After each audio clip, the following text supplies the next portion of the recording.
Hello students, class 11 accountancy unit 6 accounting for bills of exchange हमारा चल रहा था, जिसमें हम डीके गोयल के बुक से एग्जाम्पल के क्वेश्चन को सॉल्व कर रहे थे।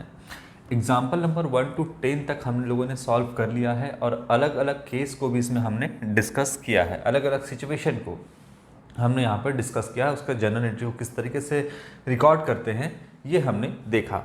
आज का जो हमारा टॉपिक है वो है रिटायरिंग अ बिल अंडर रिबेट। इसके मीनिंग को हम आपको समझाएंगे। तो हम लोगों ने देखा पहले का केस में कि अगर जो सेलर है वो अपने पास बिल रखता है तो कैसे जर्नल एंट्री पास करते हैं, अगर बिल से डिस्काउंट करवाता है तो क्या जर्नल एंट्री पास करते हैं, किसी को इंडोर्स करता है तो उसका जर्नल एंट्री कैसे पास होता है, और अगर बिल जो है वो कलेक्शन के लिए बैंक में भेजाता है तो हम लोग किस तरीके से उसका जर्नलाइज करते हैं, उसको जर्नल एंट्री हम पास करते हैं, मैच्योरिटी डेट वगैरह कैसे निकालते हैं। ये तमाम चीज़ें हम लोगों ने हमने आपको डिटेल में समझाया है। तो यहाँ तक हम लोगों का कवर है। यहाँ तक आप जितना भी टॉपिक है आपके दिमाग में होना चाहिए, जितना भी journal entries books of drawer और ड्रॉई दोनों के बुक में क्या बनेगा ये आपके दिमाग में होना चाहिए। एक बार आपसे पूछे और आपका एंट्री दिमाग में आना चाहिए, तब जा कर के आपका जो है ये चैप्टर आपको धीरे धीरे आसान लगेगा और एंट्री पर सारा कमांड आपका होगा, है ना। तो एक एक टॉपिक को आप ध्यान में रखिएगा। आज है रिटायरिंग अ बिल अंडर रिबेट। कुछ नहीं है, ये भी वही बात है। अलग अलग सिचुएशन है, अलग अलग केस है, थोड़ा थोड़ा सा डिफरेंस है, बस उसी में ये सब कुछ होता है। अब क्या कहता है रिटायरिंग अ बिल अंडर रिबेट। एक तो इसमें वही चीज़ है, आपका एक सेलर है और एक बायर है। यहाँ पे ये है सेलर, ये है बायर। यहाँ पर सेलर ने क्रेडिट में सेल किया बायर को, सपोज 10,000 रुपीज़ का, 10,000 रुपये का क्रेडिट में क्या किया, सेल कर दिया यहाँ पर बायर को, उधार में सामान को बेच दिया। अब 10,000 का इसमें सामान को बेच दिया उधार में, क्रेडिट में, तो एक बिल ड्रॉ किया गया होगा 10,000 का। चाहे इसको बिल्स ऑफ एक्सचेंज बोलिए, चाहे इसको प्रॉमिसरी नोट बोलिए। अगर बिल्स ऑफ एक्सचेंज कब बोलिएगा, जब सेलर इसको ड्रॉ करेगा तो इसे बिल्स ऑफ एक्सचेंज बोलिएगा, जब बायर इसे ड्रॉ करेगा तो उसे हम प्रॉमिसरी नोट कहते हैं। बिल्स ऑफ एक्सचेंज के केस में बायर और सेलर दोनों का साइन होना चाहिए, प्रॉमिसरी नोट के केस में आपका सिर्फ बायर का साइन होना चाहिए। लेकिन हम यहाँ पर अगर बिल की बात कर रहे हैं तो चाहे वो बिल्स ऑफ एक्सचेंज हो, चाहे वो प्रॉमिसरी नोट हो, उसका ट्रीटमेंट हम बिल्कुल सेम करेंगे। चलिए, तो यहाँ पर जो है इस बिल का एक मैच्योरिटी डेट दिया गया होगा, मैच्योरिटी डेट होगा। जैसे मान लीजिए कि ये सेल किया गया, मान लो 1 मार्च को ये सेल किया गया, तो मैच्योरिटी डेट आफ्टर 3 मंथ्स यहाँ पे कितना हो जाएगा, 1 मार्च। 1 मार्च से 3 महीना जोड़ दो सीधा सीधी, क्योंकि मैच्योरिटी डेट तो आपको निकालना हम सिखाई दिए हैं। तो मार्च, अप्रैल, मई, जून, ठीक है। तो जून, यहाँ पर 1 जून आता है, 3 महीना जोड़ो ना सीधा, 3 मंथ्स, तो ये हो जाएगा आपका 1 जून। ये आएगा 3 महीने बाद मार्च, अप्रैल, मई, जून, 1 जून। 1 जून में आप 3 दिन और जोड़ दो, डेज ऑफ ग्रेस, तो ये हो जाएगा आपका 4 जून। ये आपका मैच्योरिटी डेट है, ठीक है। चलो, इसको हम थोड़ा सा डिटेल में ही लिख देते हैं समझाने के लिए, बात को पूरे तरीके से समझने के लिए पूरे डिटेल में लिख देंगे। 1 मार्च है मैच्योरिटी डेट, 3 मंथ्स, 4 मंथ, कुछ भी रख लो, चलो 4 महीने का मान लेते हैं मैच्योरिटी डेट। तो 1 मार्च से 1 मार्च, 1 अप्रैल, 1 अप्रैल से ये पहला महीना, 1 मई, 1 जून, 4 महीने का है तो 1 जुलाई, दूसरा मंथ, तीसरा मंथ और ये चौथा मंथ, ये हो गया। अब 3 दिन इसमें डेज ऑफ ग्रेस ऐड करो तो ये हो जाएगा आपका 4 जुलाई। अब बिल्कुल आसान टॉपिक है आपका, 4 जुलाई मैच्योरिटी डेट जो भी है। अब क्या करता है, यहाँ पे लिखा है रिटायरिंग अ बिल अंडर रिबेट। अब मैच्योरिटी डेट यानी बी को किस डेट को पैसे का यानी इस बिल का जो है पेमेंट करना है, 4 जुलाई को। अगर बी का पहले मन कर गया तो बी कहता है कि नहीं हम पहले पेमेंट कर देंगे, तो क्या सेलर मना कर देगा? पैसा पकड़ने से कोई भी बिजनेसमैन पीछे नहीं हटेगा। चाहे आप उसके दुकान में बोलो कि अगर आपको बुक खरीदने गए उस पर 600 रुपये लिखा है, दुकान वाला बोलता है कि आपको 550 रुपये में हम दे देंगे, आप बोलते हैं कि नहीं हम 600 रुपये में देंगे, तो क्या वो लेने से मना कर देगा? नहीं बोलेगा, देने का मन है तो दे दीजिए 600 रुपये। तो व्यापारी कभी भी मना नहीं करता है यहाँ पर पैसे लेने से। तो यहाँ पर दोनों व्यापारी हैं। अब यहाँ पर कहेगा एस कि अगर यहाँ पर बी कहता है कि हम आपको पहले पैसा देना चाहते हैं, मान लीजिए बोलेगा कि हम आपको मई को ही पैसा दे देंगे, जुलाई तक नहीं देंगे, तो ठीक बात है, अच्छी बात है। ए क्या एस मना कर देगा? नहीं मना करेगा। तो मान लो कि यहाँ पर मई में ही क्या है आपका पैसा देने को तैयार हो गया, बी बोलता है कि हम आपको मई में ही दे देंगे। तो यही टॉपिक है, रिटायरिंग अ बिल अंडर रिबेट, यानी यहाँ पर बी ने, बायर ने पहले ही पैसा पे कर दिया, यानी बिल को क्या कर दिया? रिटायर कर दिया, वो रिटायर ख़त्म कर दिया उसको। तो बी ने यहाँ पर रिटायर कर दिया अब बिल, और इसमें क्या मिलेगा बी को? तो कुछ छूट मिलेगा, क्योंकि ये क्या कर रहा है? 2 महीने पहले बिल का पैसा पेमेंट कर रहा है। तो जाहिर सी बात है कि बी को कुछ छूट मिलना भी चाहिए, और ये छूट देगा कौन? तो सेलर देगा छूट यहाँ पे। तो अगर मैच्योरिटी डेट से पहले पैसा दे देता है यहाँ पर बायर, तो ये बिल को कहता है कि ये बिल रिटायर हो गया। तो अगर इस बिल को रिटायर किया गया है तो इसमें कुछ छूट भी मिलेगा, क्योंकि कुछ समय से पहले कर दिया है। तो एस इसको कुछ छूट देगा, जिसे हम क्या बोलते हैं? रिबेट बोलते हैं। इसको हम अकाउंटिंग टर्म्स में, टेक्निकल टर्म में हम इसको रिबेट बोलते हैं। एक तरीके से एस ने बी को पहले पेमेंट करने के लिए डिस्काउंट ही दिया है, लेकिन टेक्निकल वर्ड में हम इसको बोलेंगे रिबेट। रिबेट का मतलब क्या होता है? छूट ही देना होता है। तो इसको हम डिस्काउंट ना बोल के, अगर डिस्काउंट बोलिएगा, डिस्काउंट अलाउड बोलिएगा, तो फिर दिमाग में ये वाली जो बात है वो नहीं उठेगी। फिर लगेगा डिस्काउंट दे रहा है तो ज़रूर जो है सामान हम उसको बेचे हैं, सामान बेचा गया है, उसमें डिस्काउंट दिया जा रहा है। ऐसा नहीं है।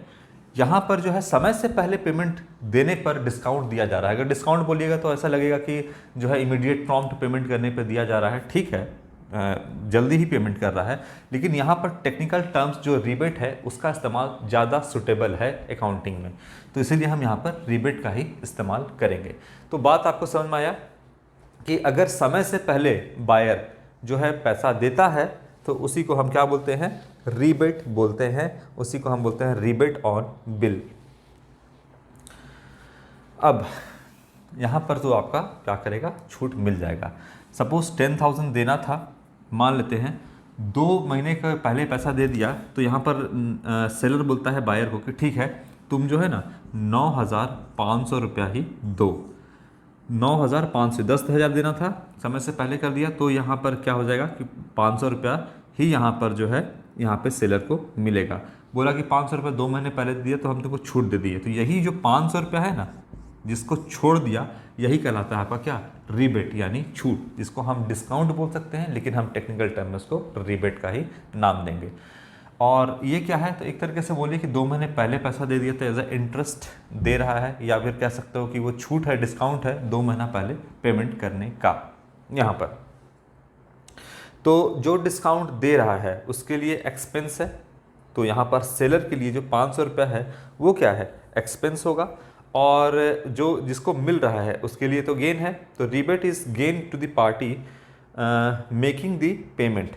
यहाँ पर जो है जो पेमेंट करने वाला है उसके लिए ये फ़ायदा है, तो बायर के लिए तो ये फ़ायदा है, और सेलर के लिए क्या है? एक्सपेंस है। तो नॉमिनल अकाउंट का रूल लग जाएगा यहाँ पे, डेबिट ऑल एक्सपेंसेस, यानी ये 500 रुपया को हम डेबिट करेंगे बुक सेलर के बुक्स में, और क्रेडिट इनकम और गेन ये बायर के बुक में ये 500 रुपया क्रेडिट करेंगे हम।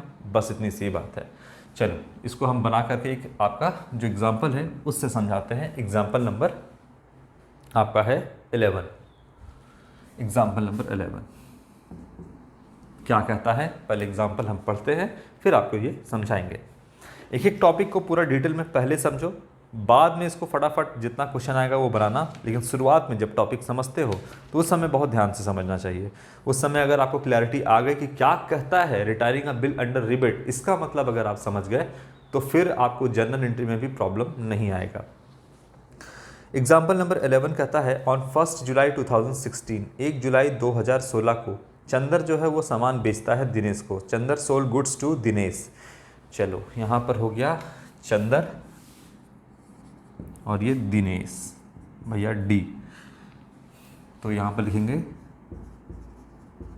जर्नल ऑफ सेलर कौन हो गया? चंदर, चंदर ऑफ, हाँ जर्नल ऑफ चंदर, ये हो गया आपका सेलर। बोलता है Chander sold goods to Dinesh, Dinesh को बेचा गया है, तो जर्नल ऑफ बायर यानी दिनेश।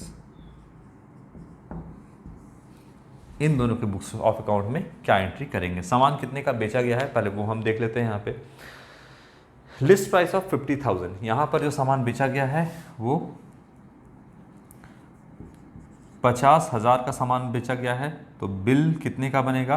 50,000। देखते हैं आगे क्या कहता है।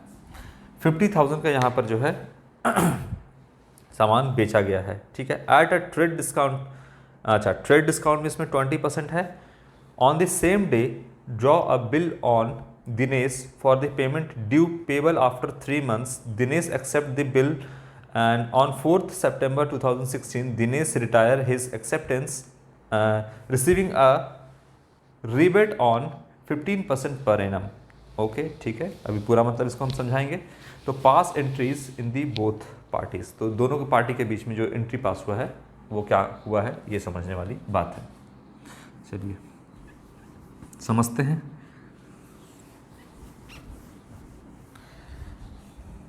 ये दिनेश है, चंदर है, और देखिए यहाँ पर जो सामान बेचा गया है 50,000 रुपये का, लेकिन सामान जो बेचा गया उसमें 20% का ट्रेड डिस्काउंट है। हमने आपको बताया था कि ट्रेड डिस्काउंट जो है वो cash as well as credit transaction दोनों पे मिलता है, ताकि ज़्यादा से ज़्यादा जो है वो खरीदारी कर सके बायर, इसीलिए वो डिस्काउंट दिया जाता है। तो ये कैश डिस्काउंट नहीं है, और ट्रेड डिस्काउंट का हम जनरल एंट्री अलग से पास नहीं करते हैं, बल्कि जो लिस्ट प्राइस है उससे हम इसको डायरेक्ट माइनस करते हैं। तो सामान जो बेचा गया है वो 50,000 का है, और टीडी यानी ट्रेड डिस्काउंट अगर 20% बोलो तो यहाँ पर 10,000 का टीडी है, तो 40,000 का एक्चुअली में सामान बेचा गया है, क्योंकि ट्रेड डिस्काउंट इसके लिए हम कोई भी अलग से जनरल एंट्री पास नहीं करते हैं। तो यहाँ पर हम बोलेंगे कि कितने का सामान बेचा गया? 40,000। तो बिल कितने का बनेगा? 40,000 का, क्योंकि 10,000 तो जो है आपका वो टीडी यहाँ पे दिया गया। चलो, ट्रेड डिस्काउंट। अब सामान किस दिन बेचा गया ये हमको देखना होगा। तो सामान 1 जुलाई 2016 को यहाँ पर बेचा गया, 1 जुलाई 2016 को बेचा गया, 1 जुलाई 2016 बेचा गया। अच्छा, इसमें क्या कहता है आपका कि कब है? तो 3 महीने के बाद जो है इसका मैच्योरिटी डेट आने वाला है, 3 महीने के बाद। तो जुलाई से 1 अगस्त, ये हो गया पहला मंथ, 1 जुलाई से 1 अगस्त, 1 अगस्त से 1 सितंबर, ये हो गया आपका दूसरा महीना 1 सितंबर, और 1 सितंबर से तीसरा महीना आएगा आपका 1 अक्टूबर। ये होगा 1 अक्टूबर में डेज ऑफ ग्रेस जोड़ दो 3, तो ये होगा आपका 4 अक्टूबर 2016, ये डेट ऑफ मैच्योरिटी निकल के आता है। इस दिन को 4 अक्टूबर 2016 को डी पेमेंट करता, डी मतलब यहाँ दिनेश पेमेंट करता चंदर को, लेकिन कब किया है पेमेंट अब हमको वो देखना है। पेमेंट जरूर पहले कर दिया हो, तभी ये टॉपिक दिया गया है आपका। तो बोलता है 4 सितंबर 2016 दिनेश रिटायर हिज एक्सेप्टेंस, मतलब यहाँ पर 4 सितंबर को, सॉरी यहाँ पर कितना, हाँ 4 सितंबर, तो 4 अक्टूबर यहाँ पर मैच्योरिटी है, लेकिन 4 सितंबर को यानी इस मंथ में ही वो क्या करता है? पेमेंट कर देता है, यानी बिल को रिटायर कर देता है। तो रिटायरिंग अ बिल, जो बिल ये वाला था इसका पैसा कब दे देता है? 4 सितंबर यानी सितंबर मंथ में ही दे देता है आपका। तो इस पे रिबेट मिलेगा, और ये रिबेट देगा चंदर, सेलर, दिनेश को यानी बायर को, ये बात ध्यान रखना। अच्छा, तो यहाँ पर जो है कितने का सामान बेचा गया है? 40,000 का सामान बेचा गया है। कितना बोलता है इंटरेस्ट? तो 15% इंटरेस्ट यहाँ पर जो है वो है, और कितना महीना पहले दे दिया है? यहाँ पर 1 मंथ, देखिए ना, सितंबर से अक्टूबर, अक्टूबर में ही तो आपका 4 अक्टूबर को है, और 4 सितंबर को यहाँ पर पेमेंट कर देना। तो जुम्मा जुम्मी यहाँ पर देखो 1 महीना पहले जो है वो क्या कर रहा है? पेमेंट कर दे रहा। तो इंटरेस्ट भी जो बनेगा या जो रिबेट भी दिया जाएगा वो कितने का? 1 महीने का यहाँ पर दिया जाएगा। तो इसको कैलकुलेट करोगे तो आएगा 500 रुपीज़, ये आपका है रिबेट। यही छूट मिलेगा किसको? दिनेश को। चंदर देगा दिनेश को 500 रुपये का छूट देगा, है ना, 1 महीना पहले पेमेंट कर दिया तो, अगर 2 महीना पहले देता तो 2/12, अगर 3 महीना पहले देता तो 3/12। तो जो भी आपका यहाँ पर है ये यहाँ पर 1/12 500 रुपये एज क्या बोलते हैं रिबेट मिलेगा दिनेश को। अब करेंगे एंट्री रिकॉर्ड। चलो 2016 एकदम स्टेप बाय स्टेप चलेंगे। 2016 ये लिख दो। सबसे पहले तो सामान बेचा गया भाई साहब को, चंदर ने किसको बेचा सामान, यहाँ पर दिनेश को सामान बेचा। तो यहाँ पर सबसे पहले बेचने का जर्नल एंट्री पास करो। अभी बिल विल जो सारी चीज़ें वो भूल जाओ, स्टेप बाय स्टेप चलते हैं। यहाँ पर सामान बेचा कब गया, 1 जुलाई को, तो यहाँ लिखो 1 जुलाई। यहाँ पर लिखो सामान बेचा गया, किसे बेचा गया, दिनेश।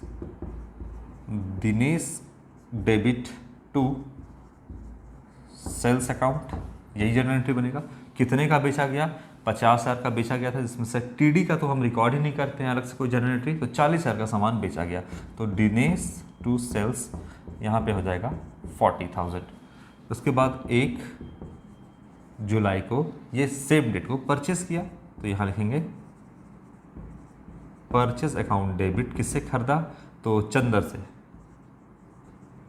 Chandar account credit. कोई दिक्कत नहीं आता, 40,000।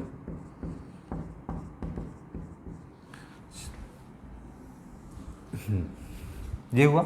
अब क्या होगा बच्चा, अब होगा बिल ड्रॉ। पहले बिल ड्रॉ होगा तभी तो वो पेमेंट करेगा, रिबेट मिलेगा उसको। तो पेमेंट का जब बिल बनाया जाएगा तभी तो इसका मैच्योरिटी डेट भी रखा जाएगा कि कब है, मैच्योरिटी डेट रखा जाए कितने मंथ के बाद देगा। तो पहले सबसे पहले ये बिल को रिटायर तब करेगा जब ये बिल बनेगा।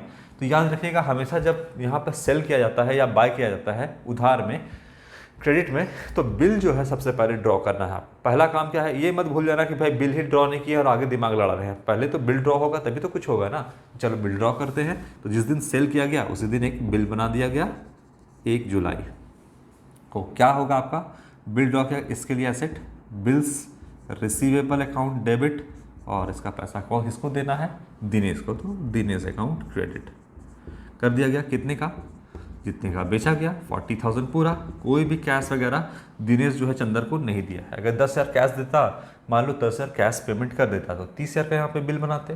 फिलहाल कोई भी पेमेंट नहीं किया है, 40,000 का बिल बन गया। यहाँ पर 1 जुलाई ये बिल एसेट, इसके लिए liabilities bills payable account, liability हो गया। अच्छा किसको देना है, तो चंदर को, सेलर को, सेलर का नाम चंदर। कितना, उतना ही 40,000 यहाँ तक तो कोई दिक्कत नहीं। अब आपका आता है पेमेंट। मैच्योरिटी डेट के दिन पेमेंट करना था, मैच्योरिटी डेट के दिन पेमेंट करना था। मैच्योरिटी डेट कब है, 4 अक्टूबर 2016, लेकिन पेमेंट कब कर रहा है, 4 सितंबर आपका यहाँ पर पेमेंट हो रहा है। इसके पास पेमेंट आएगा, ये एंट्री पास करेगा। कब पेमेंट हो रहा है, 4 अक्टूबर मैच्योरिटी था, लेकिन पेमेंट जिस डेट को आएगा वही तो डेट यहाँ पे लिखेंगे ना। किस दिन पेमेंट आ रहा है बताइए, 4 सितंबर को 2016 को।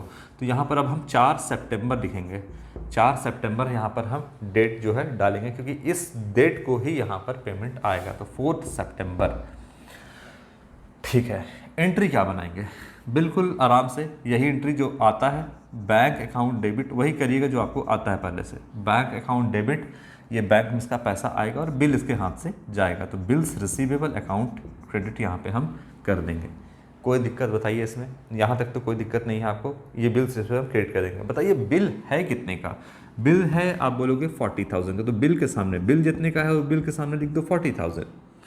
पैसा कितना आ रहा है सेलर के पास, चंदर के पास, तो देखिए इसने तो छूट दे दिया ना 500 रुपये का। तो 40,000 रुपये में से 500 रुपये का तो छूट चला गया, इंटरेस्ट दे दिया, एक तरह से रिबेट दे दिया। 40 यहाँ पे देखो 40,000 का 15% बोलता है, 1 महीना पहले दिया है, तो 1/12 500 रुपये छूट बनता है। तो पैसा आएगा कितना, तो 40,000 में से 500 रुपया तो गया इसका, तो 39,500 रुपीज़ ही आएगा। डेबिट क्रेडिट मैच नहीं कर रहा है, इसको हुआ, इसको डिस्काउंट देना है, तो लिखेगा ये रीबेट ऑन बिल अकाउंट। ये एक तरीके से डिस्काउंट अलाउड ही है, लेकिन हम इसको टेक्निकल टर्म में ही लिखेंगे, अकाउंटिंग टर्म में जो लिखा गया वही लिखेंगे। तो यहाँ लिखेंगे रीबेट, यानी छूट दिया गया किसके ऊपर, तो ऑन बिल। क्यों दिया गया, तो 1 महीना पहले पेमेंट करने किया गया, 1 महीना पहले पेमेंट करने के बदले में यहाँ पर सेलर ने बायर को रिबेट दिया, छूट दिया। तो किसके ऊपर छूट दिया? बिल के ऊपर। इसीलिए यहाँ पे लिखे हैं रिबेट ऑन बिल, यानी इस बिल का पैसा जो ये 40,000 है पहले पेमेंट करने के कारण इस बिल के ऊपर रिबेट यानी छूट दिया गया। तो इसीलिए हम इसको लिखते हैं रिबेट ऑन बिल। 500 रुपया डेबिट किए। क्यों डेबिट किए? नॉमिनल अकाउंट के रूल से सेलर के लिए ये खर्च है, तो rebate on bill, debit on expenses, हमने इसको डेबिट कर दिया। कोई दिक्कत यहाँ पर? कोई दिक्कत नहीं हो चाहिए। ये नॉमिनल अकाउंट के रूल से डेबिट ऑल एक्सपेंसेस, इसको हम डेबिट कर दिए क्योंकि ये एक्सपेंस है चंदर के लिए, क्योंकि चंदर दे रहा है किसको? दिनेश को। ठीक है, अब 4 सितंबर को पेमेंट करेगा। 4 सितंबर को ये पेमेंट करेगा। बताइए पेमेंट का नॉर्मल जनरल एंट्री क्या होगा यहाँ पर? हाँ, पेमेंट का जो जनरल एंट्री होगा, इसका जो है लायबिलिटी खत्म, तो बिल्स पेबल अकाउंट डेबिट, और बैंक से इसका पैसा जाएगा। थोड़ा सा ऊपर लिखते हैं, बैंक से इसका पैसा जाएगा, बैंक अकाउंट को करेगा क्रेडिट। बताइए बिल कितने का था यहाँ पर? रिसीवेबल 40,000, ये एसेट इसके पास से ख़त्म, और इसका लायबिलिटी कितने से ख़त्म? तो उतना ही 40,000 से। बिल के ऊपर जो लिखा है वो बिल का पैसा बिल के सामने लिखिए 40,000। बैंक से कितना पैसा गया? जितना इसको पैसा मिला 39,500 रुपीज़ बैंक से सा गया, और इसको बैंक में इतना पैसा इसके बैंक से गया, इसने क्रेडिट किया, इसके बैंक में आया, डेबिट किया इसने। अच्छा, तो इसको हुआ फ़ायदा, इसको हुआ था क्या? एक्सपेंस था इसके लिए, इसको तो गेन हुआ, फ़ायदा हो गया। तो ये क्या करेगा? ये डेबिट किया, डेबिट ऑल एक्सपेंसेस, ये क्या करेगा? इसको फ़ायदा हो रहा है तो क्रेडिट ऑल इनकम। सेम चीज़ जो इसको आपका एक्सपेंस है, वही सेम चीज़ इसके लिए क्या है? गेन है, फ़ायदा है। तो रिबेट ऑन बिल अकाउंट, यहाँ पे 500 रुपीज़ आप इसको क्रेडिट कर दीजिए। हो गया, यही था आपका। क्या था इसमें? कुछ था? कुछ भी नहीं था आपका। तो रिटायरिंग अ बिल अंडर रिबेट का मतलब समय से पहले दे दिया तो सेलर जो है वो बायर को क्या कर देता है? रिबेट देता है, और इस तरीके से हम उसका जर्नल एंट्री रिकॉर्ड करते हैं। तो यहाँ तक तो बिल्कुल सब कुछ सेम है। यहाँ पर बस एक चीज़ आपको जोड़ देना है, कितना रिबेट मिला, तो इसके लिए एक्सपेंस तो डेबिट, इसके लिए फ़ायदा तो क्रेडिट। बस यहाँ पर तो कोई दिक्कत नहीं होना चाहिए। अब बोलिए कि इसको याद रखना पड़ेगा। क्या ज़रूरत है याद रखने की? आप बस ये जानो ना कि समय से पहले दे देगा तो रिबेट मिलेगा तो इसको डेबिट, इसको क्रेडिट। अब चूंकि हम रिबेट की बात कर रहे हैं तो किसके ऊपर रिबेट मिलेगा? बिल के ऊपर। तो रिबेट ऑन बिल लिखना है, उसमें रिबेट ऑन बिल क्रेडिट कर देना है। बस तो यही बात है। इस टॉपिक में मेरे ख्याल से कोई प्रॉब्लम नहीं होना चाहिए। इसके बाद हम डिसऑनर्ड वाला जो है टॉपिक डिस्कस करेंगे, वो हम करेंगे आपके नेक्स्ट वीडियो से स्टार्ट करेंगे। फिलहाल जितना भी टॉपिक बताए हैं आपका, वो चाहे बिल जो है यहाँ पर सेलर अपने पास रखा हो, उस बिल को जो है इंडोर्स कर दिया गया हो, किसी भी तरह का कोई भी टॉपिक यहाँ पर होगा, आप उसको क्या करोगे? पहले सारा टॉपिक को ध्यान में आप रखोगे, जितना भी अभी तक बता चुके हैं। अगर हम आपसे पूछेंगे कि अगर अपने पास रखता है बिल जो है चंदर, या कह सकते हैं जो सेलर हैं, तो क्या जनरल एंट्री बनाएंगे, वो आपको याद रखना होगा। अगर कलेक्शन के लिए भेजे हैं तो क्या होगा, इंडोर्समेंट का केस में क्या होगा आपका, बिल अगर हम डिस्काउंट करवा लिए हैं बैंक से जाके तो क्या जनरल एंट्री बनेगा। तमाम चीज़ें आपको एक बार में याद रखनी है। तो आज की वीडियो में इतना ही। हम जो नेक्स्ट वीडियो होगा उसमें आपका मैच्योरिटी डेट जो है आपका, वो तो है ही। 1 मिनट, क्या है आपका? डिसऑनर्ड वाला केस। हाँ, नेक्स्ट वीडियो में डिसऑनर्ड वाला केस हम डिस्कस करेंगे। Thank you.